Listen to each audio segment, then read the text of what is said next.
எங்களுக்கு இப்போதைக்கு தட்டுப்பாடு இல்லாமல் ஒரு சிலிண்டர் எக்ஸ்ட்ராவே இருக்குது. அப்படி மீறி ரொம்ப தட்டுப்பாடாக இருந்தால் நாங்கள் முடிஞ்சால் விறகு அடுப்பில் போடுவோம், இல்லைன்னா பொட்டு அடுப்பில் போடுவோம். அது மாதிரி ரேட்டு கொடுச்சுன்னா அப்புறம் எங்கள் கையில் ஒன்றும் இல்லை.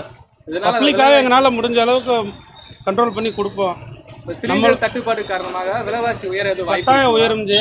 வெளியில் உயராட்டினா உள்ள அரசியல்வாதி சாதாரணமான மக்களுக்கு ஸ்டாக் வச்சுட்டு ஏமாத்துற மாதிரி எங்களுக்கு ஒரு தோணுது.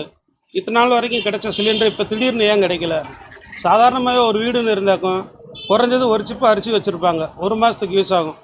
அப்போ ஒரு கடைன்னா இப்போ நாங்களே 2 நாளைக்கு தேவையான சிலிண்டர் வச்சுருக்கோம். அப்போ ஒரு டிஸ்ட்ரிக் வந்து எத்தனை சிலிண்டர் ஸ்டாக் வச்சுருப்பாங்க, எத்தனை டிஸ்ட்ரிபியூட்டர் இருக்காங்க? 6-7 டிஸ்ட்ரிபியூட்டர் இருக்காங்க. அப்போ அத்தனை பேர் ஸ்டாக் வச்சுருப்பாங்க. அப்போ ஒரு டிஸ்ட்ரிக்ட்லேயே எவ்வளோனா, அப்போ ஒரு ஸ்டேட்டுக்கு வந்து எவ்வளோ சிலிண்டர் தேவைப்படும்? அங்கே உள்ள கவர்மெண்ட் ஆஃபீஸர் என்னென்ன ஸ்டாக் வச்சுருக்கணும்? அப்போனா ஒரு நாட்டுக்கு எவ்வளோ தேவைப்படும், அது எத்தனை மாதத்துக்கு அவங்க வச்சுருக்கணும்? அது இல்லாமல் அவங்க எப்படி இதெல்லாம் பிளாக்ல விற்கலாம், இல்லைன்னா எப்படி ரொம்ப குறுகிய காலத்தில் எப்படி அவங்க இல்லைன்னு சொல்லலாம்? ஸ்டாக் இல்லை, ஏன் சிலிண்டர் வரல, ஏன் ரேட் ஏற்றுறாங்க, இதெல்லாமே அரசியல்வாதியும் கவர்மெண்ட்டுக்கு தான் தெரியும்.